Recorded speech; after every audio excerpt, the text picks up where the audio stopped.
I have a pleasure of introducing the next speaker, and that is Dr. Parimal Gharia. The Parimal is the urologist who has passed his DNB from IKD and is practicing at Surat. And he's a very talented guy. He has invented his own way of doing a suction in the RIRS. Speak on Armamentarium because he runs a social media campaign. He has extra talent of finding solutions as far as the urological armamentarium is concerned. And armamentarium is something which every urologist, a practicing urologist, has to deal with. And let Parimal let listen Parimal what he has to say about buyers beware. Parimal, all yours. Thank you, sir, for a nice introduction. I thank Urological Society of India and Indian School of Urology for providing me this wonderful opportunity to be a part of a webinar under the initiative of L.E.A.F. And my topic under the Armamentarium is buyers beware. So Armamentarium and urology go hands in hand. You will see not a single urologist without a single scope, or you might get multiple scopes like Rajnikant. So the urology OT is busy. You can see that the ECRI setup is full of armamentarium all around. There are 360-degree instruments all around in the OT, and we are always busy with the armamentarium. So why we urologists are affected the most? Because we are having the most gadgets and technology department super specialty. We are having the most expensive super specialty to start the practice, because we are dealing with the endoscopes, cameras, C-arms, lasers, cauteries, laparoscopy. Some specialty may not require everything, but we as a urologist require almost everything from all of the list. So there no exaggeration in saying that the robots and lasers would have died without an urologist.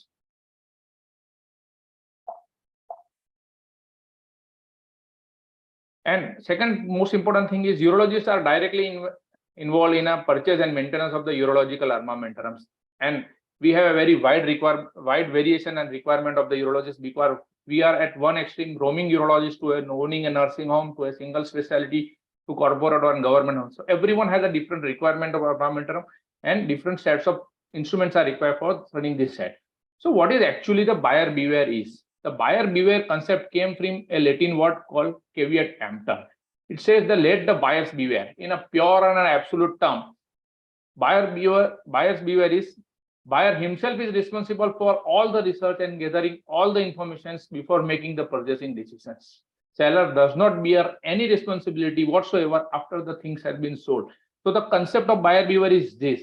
But objective of buyer beware was to ensure that the buyer assesses the risk of the product before buying, to ensure that the buyer uses his own skill and judgment before making the purchase decision, to ensure that the buyer exercises caution and remain vigilant while making the purchase decision. In essence, the concept of buyer beware was the consumer takes responsibility of their purchasing decisions.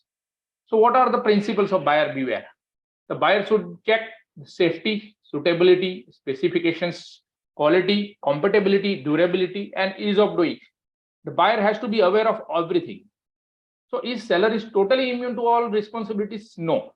Yes, in case when the wrong decision or wrong choices are made by the buyer, then the seller is not responsible. Like if you are an active working element user and you order a passive working element, it's not the seller's fault. It's your fault altogether. So in that case, the seller is immune. But if the seller is selling you with the fraud, cheating, or deceit, or there is a quality assurance is missing, if there is a misinformation, or there is a change of model before purchase order, after the purchasing power is given and the delivery is given, then in that case, seller has to be responsible. So who will take care of this seller? The role of government comes in this picture. The role of government is to protect the consumer by rules and regulation of manufacturing, sales, and services, and by giving the consumers the rights and protections to ensure that the customer has access to accurate information and a fair treatment. So the role of government is to ensure that the customer have access to the avenue seeking the remedies. The court of law are there for consumers to get the desired effect done. Then the concept shifted to caveat vendita, or called what because as a seller beware. So sellers are made sure that they give accurate, complete, truthful, transparent, and transparent and clear information to the buyer, and the information should be available around quality, durability, features, potential issues, and any other relevant details what the buyer asks from the seller. So how to stay vigilant while buying? By understanding the terms of the purchases, by comparing the prices, by reviewing the products, by verifying the legitimacy of seller and the provider, and being aware of the potential risk or hidden drawbacks. So what is actually the intention of buyer beware? The intention of buyer's beware is to minimize the regret or a remorse by a buyer after the purchase has been made. It is to preclude the post-purchase dispute arising from the information disclosure. So the concept of buyer beware ultimately brought down to us to the information asymmetry. What is the information asymmetry?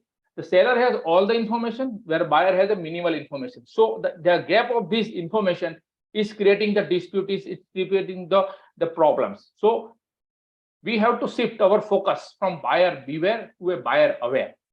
We have to be aware. The buyer should be aware of what the legalities, what the equipments, what the armamentarium is available, and how to do with it. So when you are trying to purchase a new equipment or new instrument or new armamentarium, first you need to decide is, do you need it? Do you want it? Sometimes there is no need, but just person wants it to have an extra equipment. In that case, your purchase decision should consider what amounts to your want or a need. So what are the purpose of buying a new equipment? When you are buying a new instrument, you have to, are you a first time buyer? Are you taking an instrument for a backup? Are you getting just an additional equipments? Do it enhance your capabilities, skills, or indications of your surgeries? Do it improve your results? Do it increases your comfort? Do it increases your market presence or value? Sometimes the few equipments are brought just to show to the market how to market or how to sell your hospital or your skill. You have to also understand what alternatives are available. Sometimes you do not require to buy each and every equipment. Nowadays, there are high definition camera, ligasaur, or vessel sievers are available on a rented places or a rented. If you are doing a one laparoscopy in a 1 month, there is no need of buying by ligasaur or vessel siever device. You can always rent it, or you can always share it. If you are a very infrequent user of instruments, you can buy in a bulk. 5 or 6 people can buy it and use it whenever it is required. So it can save the cost at that time. When you are buying a new equipment, you have to first think that where I am going to use this instrument. Either it is for exclusive roaming, or it is for stationary practices, it is for a corporate hospitals. So the work of instruments will make your instrument choice. What instrument you want to buy? If you want to for an exclusive room, you want a robust instrument like 6 ureteroscope or 24 French nephroscope. That robust instruments does last very, very long. And you do not require to be a very precise small equipment like 4.5 ureteroscope or a mini perk while doing a roaming. So your choice of instrument depends on how you want to use it. You have to devise a priority list of equipments, must needed equipments, optional equipments, very optional equipments, and then you decide what instruments to buy. So then we come to a saline principles of procurement. When you are in a process of procuring the instrument, which instrument you want to purchase, and then you have to do a market research. What is market research? You need to research about availability, suitability, your user friendliness, durability of your instruments, price point at which the instruments you are buying. You have to get reviews about your instruments, and always try to get an opinion of an alternate brands. So where you will get these opinions? Direct research on a net or a Google, it is not much effective in a urological practices, because these are all search engine optimization, and you don't get the information what you want.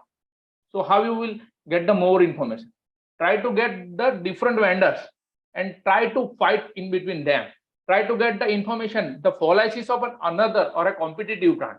If you are buying a store, ask the whole people what the stores company is not giving you, or you can have a different lasers. If TFL versus holmium or in a different vendors, then they will say that this instrument is good, this instrument is not good, this brand has this problem, this brand is. These problems are more informative than a net search, but this will not end the things. It depends on the market research.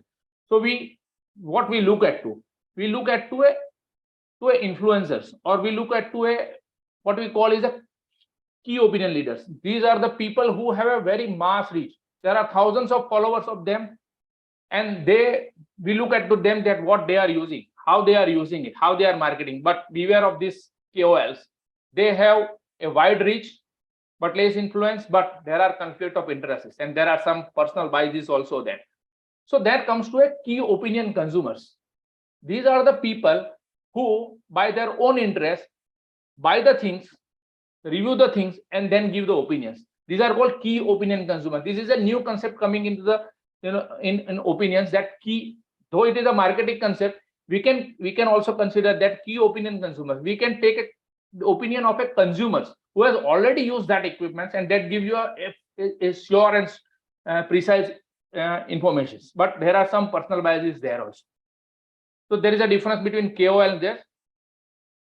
So why in the pyramid of influence or authenticity, you can see that the KOL has the least authenticity, but and influence is less.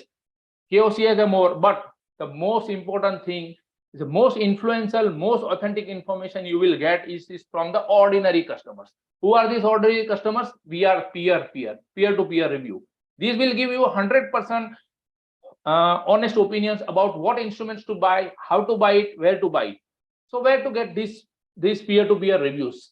We have a dedicated social media platforms like Facebook, Twitter, or X, but these are the open platforms. Problems of secrecy or the problems of infiltration by the business or marketing people in these Facebook groups or Twitter groups is very high. So how do we get a more correct information? Most correct information will be provided by your local urology group. Your city, your state, your area or a zone in WhatsApp groups will give you 100%, because something that is available in a west zone may not be available in a east zone. So if you want to purchase the things, but you will not get the information, or you will not get the correct thing. College, sometimes there are college or institution groups, they are providing excellent information to their colleagues. And there are some instrumental or armamentarium groups that always we can depend on that. So first thing in buying or purchasing is the rate. So we have to be aware of different rate or different in a different zones. We always have an example of TFL, that the north zone and south has a difference of almost 4 lakhs between these two instruments in those zones. We have to be aware of that. Get the estimate from the local media or the social media. And most important thing in a rate is what is included and what is not included, what is excluded. Your GST is included or not included, or accessories are included or not. What is the CMC? What years of CMC is included? What are the free AMCs? What is this? Everything has to be in a black and white before you doing a purchase order. So the saline, then we come with the saline points of purchase order. When most of the times what happens is, we are in the OPD, the installation guy or a purchase order, he says that, sir, I am coming to you for signing a purchase order. He types everything and you just sign it. What happens is, there are few things written which are not negotiated previously. So you have to look in a purchase order, what are the rates applied, what is that includes, what are the accessories that are included in your purchase, what payment terms and conditions you have decided, what is the delivery period, and what if not delivered in time. Any guarantee, warranty, CMC, extra CMC, AMC, everything should be in black and white in your purchase order. You have to take, if you want to take 1 week, take a 1 week, but read your purchase order before signing the purchase order. Breakdown time. Sometimes what happens, engineer is in Delhi and you are buying instrument in Surat. So it will take 3 to 4 days just to get the technician here. So breakdown time, what to do in the breakdown time. And you can always fix a consumable price like the blast seal price or a laser fiber price. We have negotiated a good deal when buying a flexible ureteroscope. We had a fixed next 10 scopes price. So for next 10 price, the same price will be applied. So second scope price or a consumable price, you can always negotiate. Then comes is a payment terms and condition.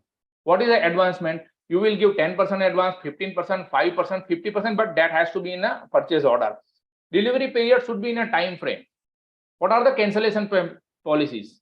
If you want to cancel the price, what retaining amount they will take? If they want to deliver, what happens to order cancellation? How they will return the advance? What is the demand? We have an example that the advance payment for a camera was given 2 years back, and there is no return of that payment, advance payment. So this happens. So you have to give it in writing that what payments, terms and conditions you are applying to.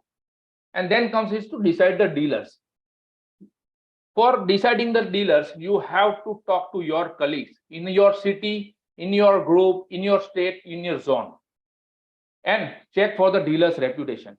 That is most important thing, because there are some few cheater dealers who will cheat you every time you buy an instrument from them. So beware of this type of dealers. And one or 2 minutes more. 1 or 2 minutes more. Yes, sir. 2 slides only. 2-3 slides. You have to check for the after sales service before buying from a particular dealer. How to minimize your breakdowns? So now we have come down to that, how to minimize your breakdown. Single person or a minimal person handling your instruments. When you are roaming, don't allow any local staff to handle your stuff. Train yourselves. Train your own staff. Training is by yourself or by the focus workshop like West Zone. Regular checkup of all instruments and create a preventive maintenance schedule. You have to check what is happening to your instruments. Minimize the downtime. Sometimes what is happening, a very small fuse or a very small part or a one blast seal is in and you are not able to use the laser. Decrease the standby or have a replacement at that time. You can have a blast seal in your cupboard, and you can always replace by a technician. Backup instrument or a second set of instruments. When you are in a trouble, you can always borrow from other parts, and some accessories or attachment can be added so that minimize the downtime of your instruments. There are the 6 sigma. So how to look for a workhorse? Lower tracks. When you are buying a lower track, see for a cross compatibility. Nephroscope, go for a study 20 to 24. Ureteroscope 6.5 is almost universal. Rest of the things did not be discussed. So the tip for the green hobby is, don't be fooled. Don't beware. Just be aware. Thank you. Yeah, thank you, Parimal. It was a very informative and wonderful talk. You covered almost everything. And I'm just jokingly saying that the right guys, Gujju guys, talking about the engagements in the scheme, how to do a business and how to purchase equipments for our business. So it was a very informative talk. Parimal, I have one question. Yes, sir. You rightly said that you should take some more time finalizing the order, so that you should check everything. I think signing a purchase order is very important. But can we really make sure that we get what exactly we want after the purchase is done? See, what are the ways and means to get things done? So while purchasing, say, a laser machine, if you want to buy an accessories or buy some additional CMCs, so is it bounding, or they do agree, or what happens? Suppose if they don't agree, like a downtime. When you want to buy a laser machine, you're a busy practice, and if you have a downtime for more than 2 days or 5 days, can we have that kind of a bargain in the purchase, before purchase? And is it effective? Yes, sir. Two things in this. One thing is, when you are bargaining, you just fix the price and then try to increase your CMC years, then try to increase your AMC years. Try to decrease the amount of CMC and DPC from 10% to 7% to 3% to 2%. In that case, you will have a long-term price benefit. Second thing, you need to take care of you have to have built up a good rapport with these people, because what happens is there are thousands of installations in India, across India, and there are complaints across this. If their machine is not good, there will be multiple complaints, and you have to develop a rapport. And you can always do what I think said, that you can have a second option available, or you can have a blast seal available at that time, so that decreases your downtime. And if you have a good reputation, they mostly obey your guidance, and they right. help us. I got the point, because that is the way to go, because ultimately when you are buying an equipment, you should have a good long-term rapport, which is very important. I think, Ganesh, over to you. Parimal, you can stop sharing the screen. Any other question you have? Thanks, Parimal, for the wonderful talk. See, one increasingly admirable model which is followed in the cities is they are forming groups and lending out instruments. So the headache of ownership, investment, everything goes away. And whenever you have a case, you just ask them to lend the instrument. What are your thoughts on that? Sir, if that depends on the volume and your ownership status. If you are doing a 1 or 2 laparoscopy in a month, then there is no point in buying a L.E.A.F or a vessel sealing devices. In that case, it is always. I go to one hospital, they don't have though it is a multi-speciality hospital, they don't have a quality camera. So every time when there is urology cases there, somebody they have rented the camera system, and that camera system, the person come install the things and on that particular day and take it or everything. You are not bothered about that. So the cost, as the prices of every equipment is increasing, we have to devise some formulas to set up to fit it into Indian practice, because here we are the buyers. It's the only place in the world where the doctors himself invest so much money in their armamentarium. So that is why the concept of armamentarium in this L.E.A.F also came up, because we are owning our own instruments. I think it depends on the equipment also and the company, because it started with the PV, the green light laser, that not many people could afford to buy the green light laser and the fiber. So they used to lend, the rent it for the procedure. So similarly, I think it must be happening to various equipments. Let us end this discussion here and go ahead. Ganesh, the last talk. Yeah, 1 minute. One question last. Parimal, what is your experience about PDCs, post-dated checks? So didn't get your point, sir. PDCs from patient or PDCs to a company? To a company. PDCs to a company while buying a, suppose, 30 lakhs laser, and you just negotiate at the end of the deal, you go for PDCs. I'll give you 5 lakhs upfront and then 20 PDCs over a period of 2 years. But it depends on your negotiating power. Right. It is absolutely acceptable, and it should be the way to go, because you are not paying upfront. So most of the time they ask for a 50% advancement. Once you have given a 50% advancement, you are stuck. You cannot back off. If there are 3 to 4 lakhs, this happens to us in a recent time.